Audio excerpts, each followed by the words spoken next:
everybody, Fablecord here. Yep, I am on a marathon tonight. I'm doing insanely well. I've actually had quite a bit of spare time tonight after Thanksgiving, so I figured why not?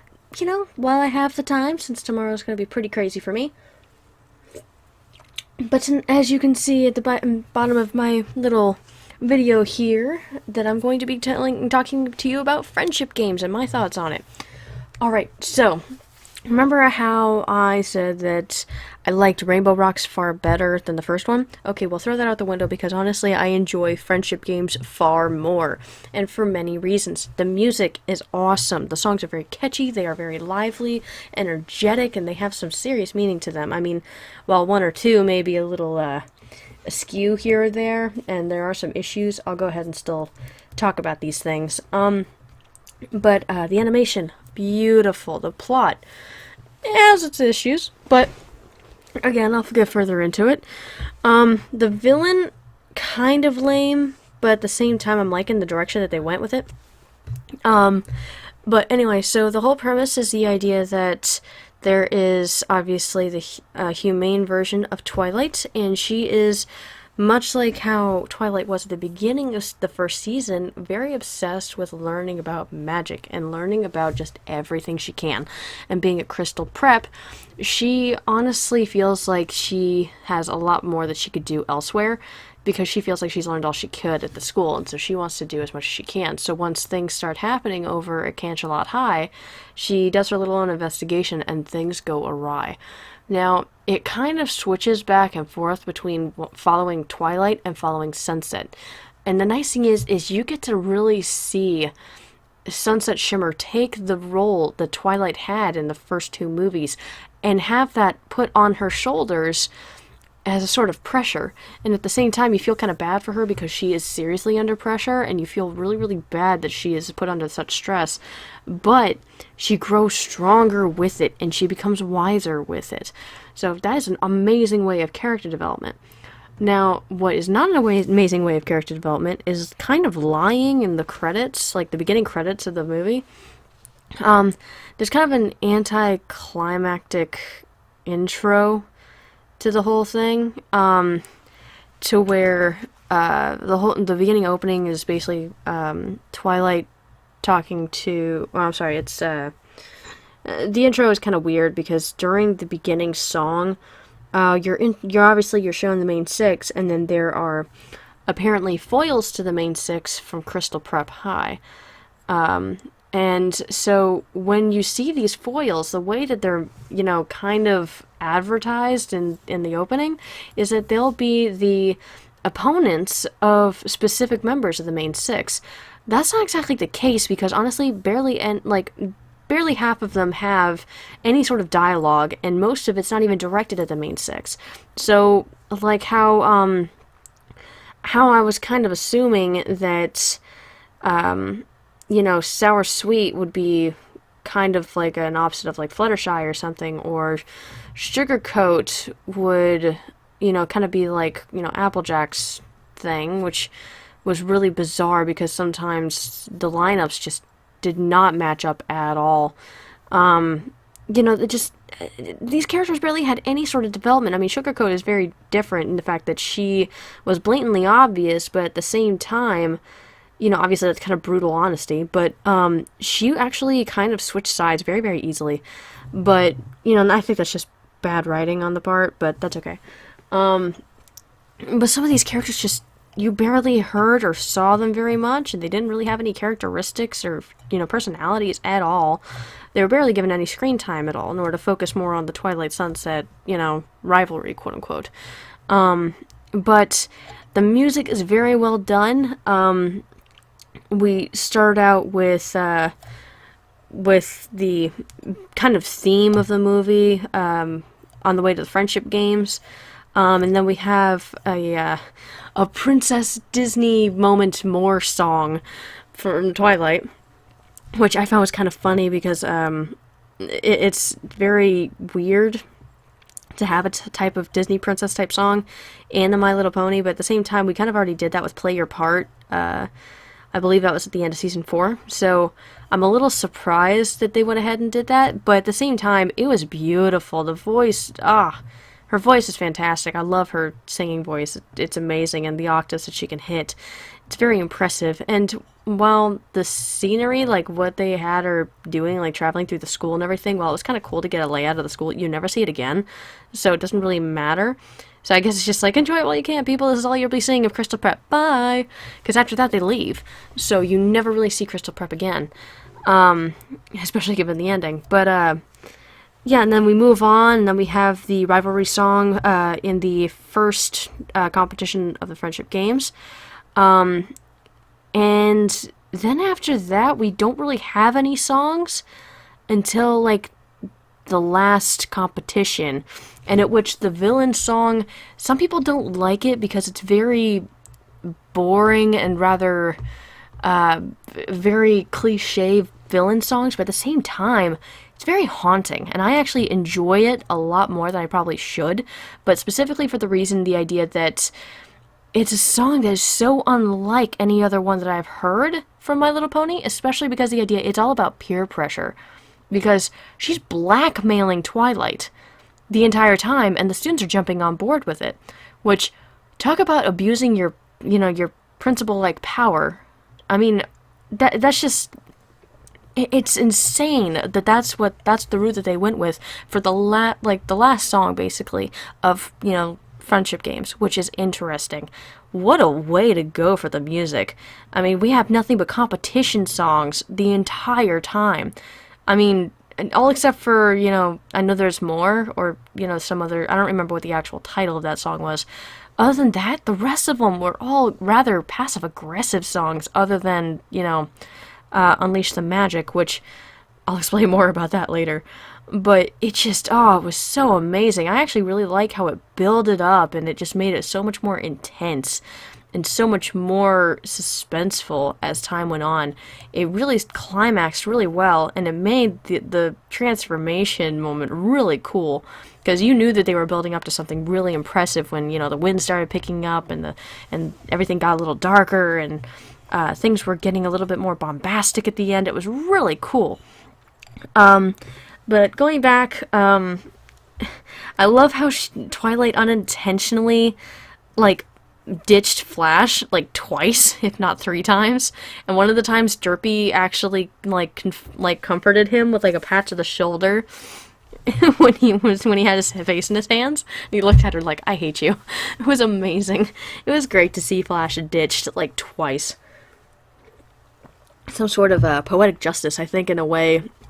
At that point, they were very well aware that nobody liked Flash, and so they're like, oh, okay, well, we'll give you exactly what you want, which is her ditching him as quickly and easily as possible. Because what's really nice is that after she went ahead and blew him off, she didn't go back to apologize, or, you never really saw him very much after that. So, after he was eliminated from the Friendship Games, you don't really see much of him at all, because I don't even think he makes an appearance in the end, which is awesome. I love how that's the case.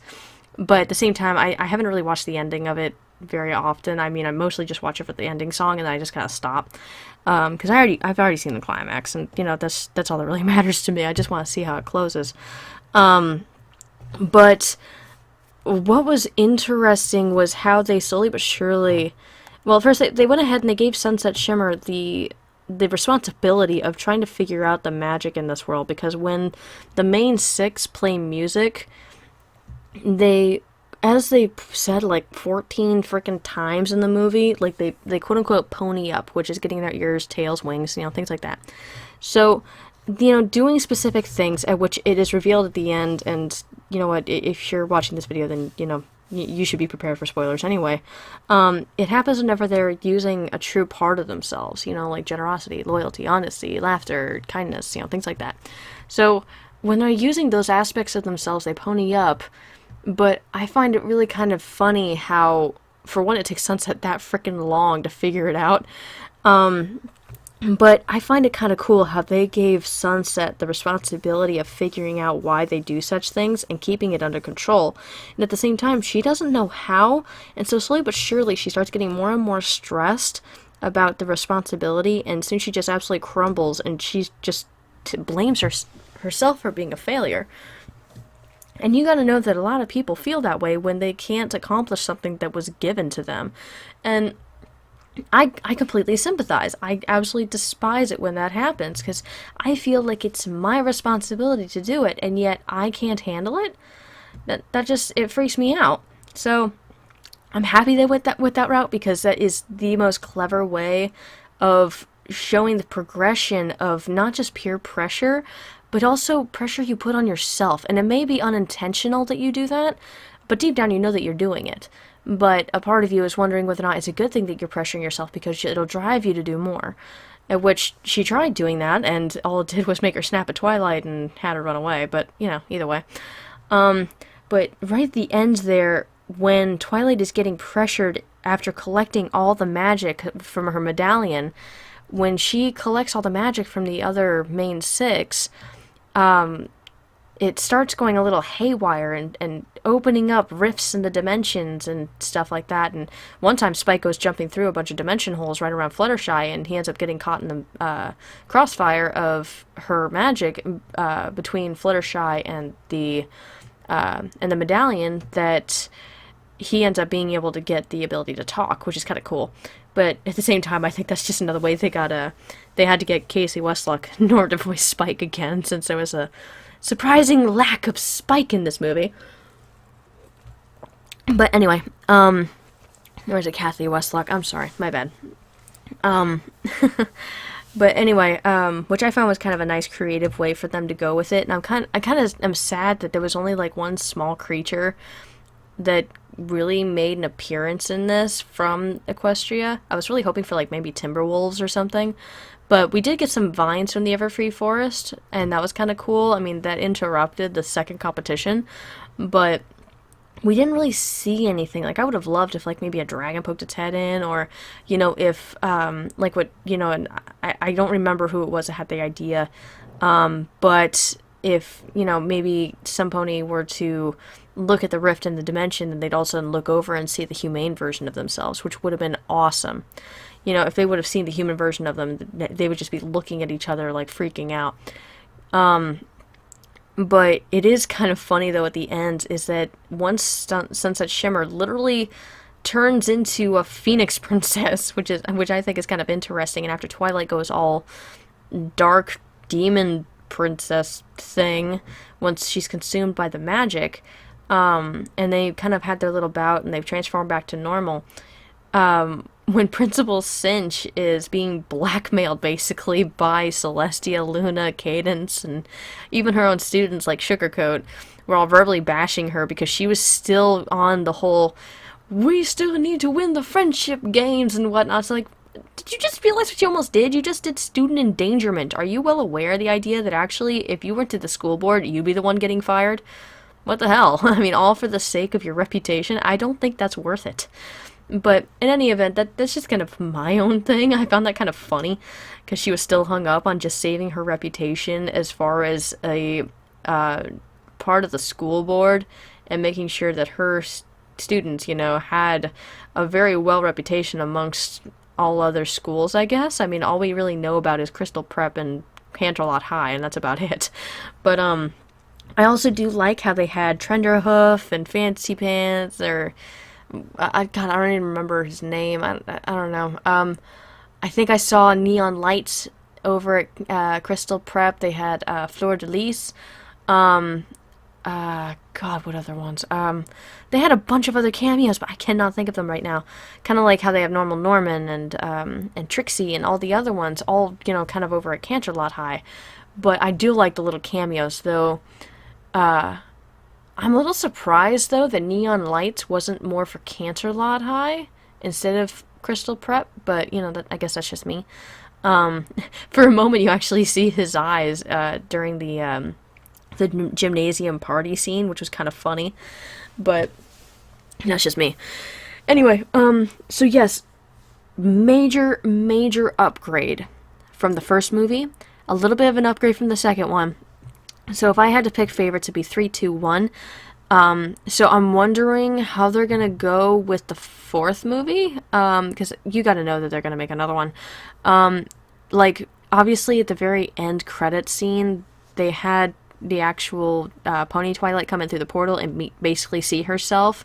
But she was talking about time dimensions, which obviously by the time I post this video, they were, they were kind of, I guess, hinting at what might be the promo for the season 5 finale, because as I said in my thoughts on the season 5 promo video that I just uploaded, they actually were showing time dimensions, like different timelines, and now I'm so happy that they tied that together, because at the end she was talking about how she was stuck in an alternate dimension and things had to be figured out and everything, and then she was like, it was the weirdest thing to happen to me, and then she looked over and saw herself and she went, make that the second weirdest.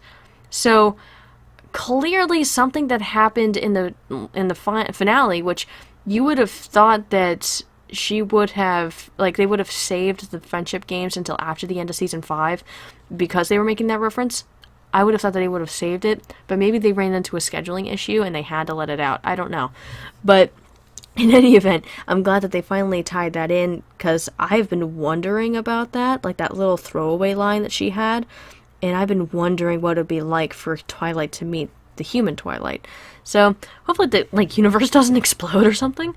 But it would be funny, like having Twilight teach herself, like her other version, how to friendship, basically. How to friendship. So I think that'd be a fun way to have another movie, but have it not be so much as a magical problem. Much like how things kind of warped from just normal high school rivalry drama to magical issue. So it'd be nice to have just kind of like a normal high school problem, as in learning how to get accustomed to high school life. Because obviously she was more of an isolated private school student, so she really doesn't understand. But anyway, those are my thoughts on friendship games. Like I said, if I had to rank them, 3, 2, 1. And as far as star-wise, the first one, I would probably give it about a 6. The second one, I give it an 8 because it was just so good. Maybe an 8 or 9. And this one, definitely a 9. It does have its issues and some plot holes, but it's very well done, and I'm very happy with how they went about it. Some people don't like it, but it's a guilty pleasure on my part. In fact, any of the Equestria Girl movies are a guilty pleasure. I'm just happy that they're going ahead and exploring a few things, like how they're being much more open with certain facial expressions, especially Sunset's face and all of this. She has some really good expressions in this movie when she's stressed out of her mind. It's amazing. So kudos to the animators on that. So anyway, let me know what you guys think in the comments below. I'd love to hear your thoughts, and be sure to go ahead and, tell people about it, Get people to join the herd. Why not? Alright, guys. I'll talk to you later. Alright? See ya, everybody.